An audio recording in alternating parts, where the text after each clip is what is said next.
आप नीलम असहाय सेवा संस्थान चांदीपुर भदारी कला लालगंज झारा प्रतापगढ़ के आप राष्ट्रीय अध्यक्ष जी माननीय परम आदरणीय परम सम्मानित श्री हरिकेश विश्वकर्मा जी बाबा जी बाबू जी के द्वारा इस भाव को समझते हुए 500 रुपए का महान आशीर्वाद के चारे के बच्चे अपनी कला में कामयाब रहे। एक स्वर में सबके नमस्ते प्रणाम स्वीकार हो।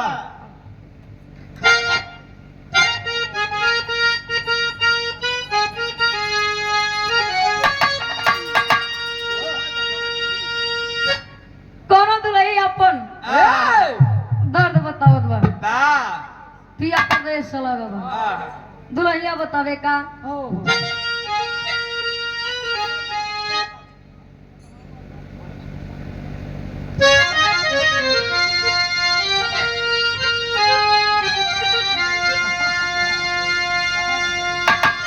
दुल्हिया कहे अरे तपिया परदेसिया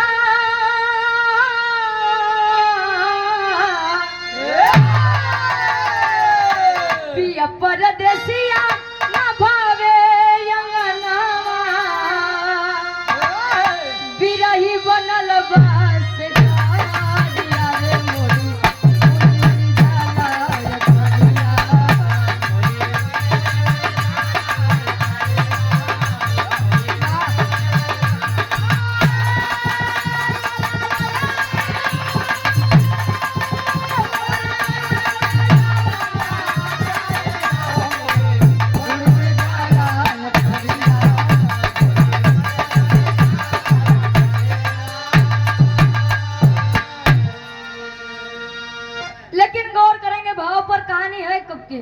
भगवान कन्हैया पीछे उनमें विश्राम करत है आराम करत है तब ले जरा नाम के बहेलिया शिकार करे के चक्कर में आए अशिकार करत बा।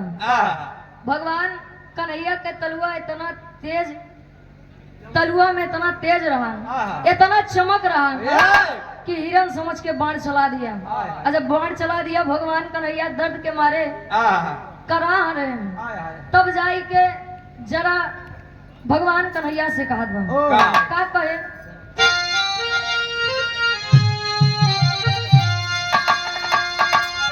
अरे तला गल बना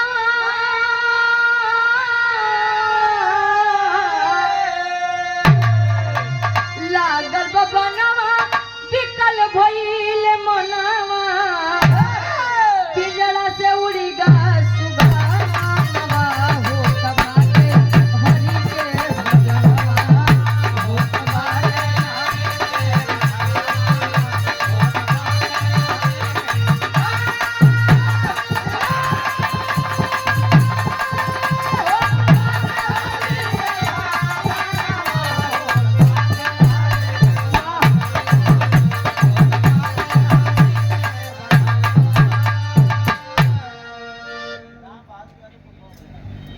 आप आदरणीय परम सम्मानित श्री राम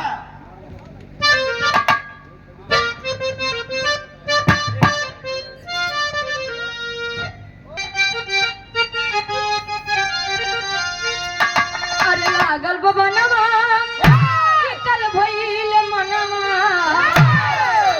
तब पिजड़ा से उड़ी गा सुगानवा हो कबा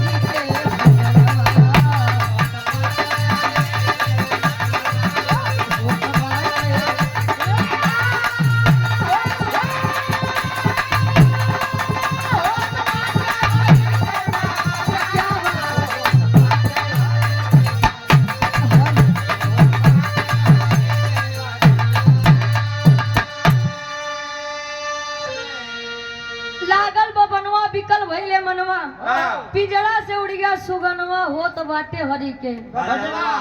जब भगवान कन्हैया चिल्ला रहे हैं दर्द के मारे जरा जाकर पूछता है स्वामी ए नाथ हमको नहीं पता था कि यहाँ पर यहाँ प्लेटे अन्यथा मैं बाण कभी नहीं चलाता। भगवान कन्हैया कहन का जरा सब भूल गया का कहन का एक कहने अगले जन्म में तू बाली रहा अहम प्रभु श्री रामचंद्र 7 पेड़ से छुप के तो का 7 बाण मारे रहे अबे तू तो पहले ही मारे यहाँ निकाल लो अपना बदला आज मौका है पूरा कर लो ये अपना बदला। तब ले जरा उठे 6 बाण और चलाए, जब चलाए दे 7 बाण चलाए बदला पूरा भाई पूरा। भगवान कन्हैया कहन जरा हमारी कुछ इच्छा है, कहन का कहन काम करे एक संदूक लावा हमका में भर के जमुना जी में प्रवाहित कर दे। जरा करता है का अंतरा के पहले अंताल में कवि जी लिखत है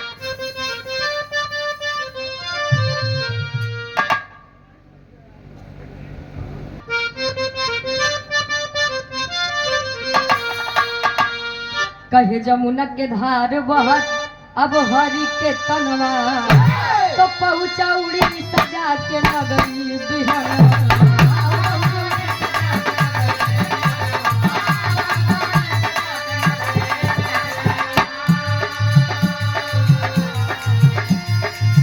राजा जहिन्या लाश बाहर निकाले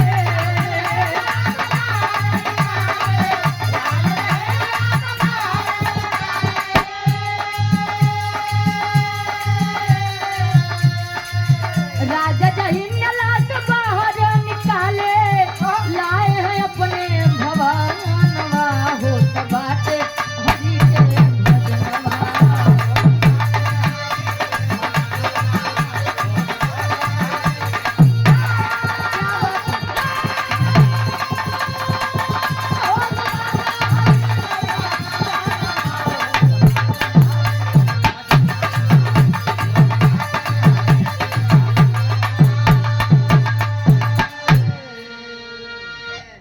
जमुना जी में प्रवाहित कर देता है भगवान कन्हैया को संदूक में भर करके। यहाँ पर भगवान कन्हैया करते कि यहाँ उड़ीसा के राजा जहिन्य को अपना सपना दिखाते हैं कि ए राजन हम आपकी नगरी में प्रवेश कर रहे हैं, आप हमारा स्वागत सम्मान नहीं करेंगे। राजा जहिन्य जी जा करके भगवान कन्हैया को संदूक से बाहर निकाल करके अपने राज दरबार में लाते हैं। बाण इतना विषैला था कि भगवान कन्हैया के धीरे धीरे शरीर सड़ने लगे। तो किए क्या राजा जहिन्या, भगवान कन्हैया का दर्द देखा नहीं जा रहा था, उपाय लगाते हैं।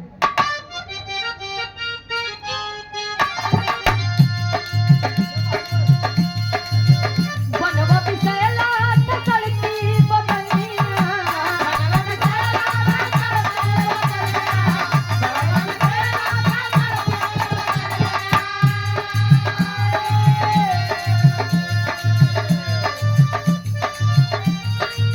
बनवा विषैला तो सड़ती बदनिया काटे हाथ पैर जहाँ तक तिहुनिया।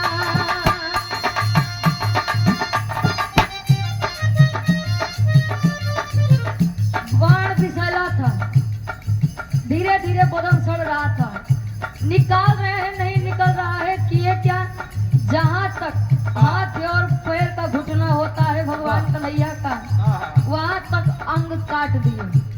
अब हुआ क्या,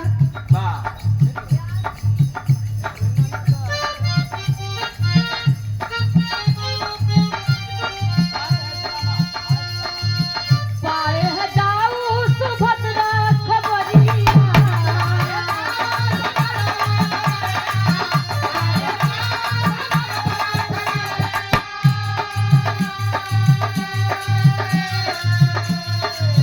पाए है जाऊ सुभद्रा खबरिया आए है निकटे समानवा हो बाटे हरि के भजनवा।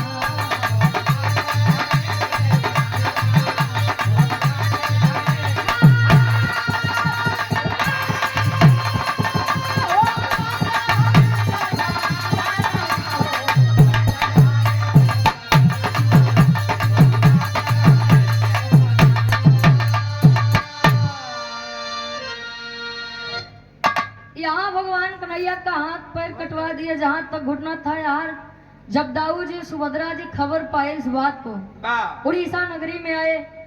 बलराम जी अपने छोटे भाई की इस हालत को देखकर अत्यंत ही दुखी हुए, उनसे दुख बर्दाश्त नहीं हुआ। जा करके अपना भी हाथ पैर वहां तक कटवा देते हैं जहाँ तक भगवान कन्हैया के हाथ पैर ना ही रहा। बाबू गए चारों धाम के दर्शन दीदार करे बरे। तो जब घर आए हुए हैं जगन्नाथ जी में अगर फोटो लेके आए हुए हैं तब भगवान कन्हैया के और बलराम जी के आधा हाथ पैर नहीं बा, वही जगन्नाथपुरी के उत्पत्ति बा, आखिरी में खानदान के परिचय बा। आप और परम सम्मानित डॉक्टर राम बहादुर यादव जी पूर्व प्रधान ईसनपुर, आपकी तरफ से इस भाव को समझते हुए बाबूजी के द्वारा 101 रुपए का महान आशीर्वाद के चारे क्यों बच्चे अपनी कला में कामयाब हैं।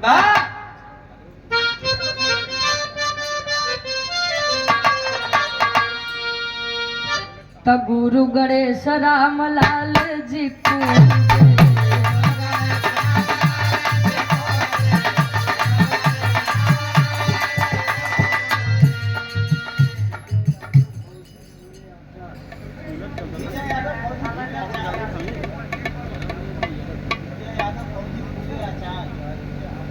आप आदरणीय परम सम्मानित विजय बहादुर यादव जी फौजी साहब पूरे आचार्य, आपकी तरफ से इस भाव को समझते हुए 100 रुपए का महान आशीर्वाद नहीं।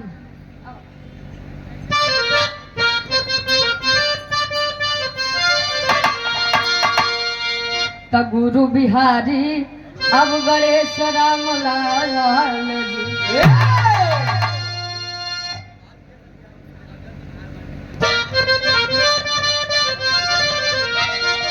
गुरु बिहारी गणेश राम लाल पूजे कथन राधे श्याम करे कभी रस से भी।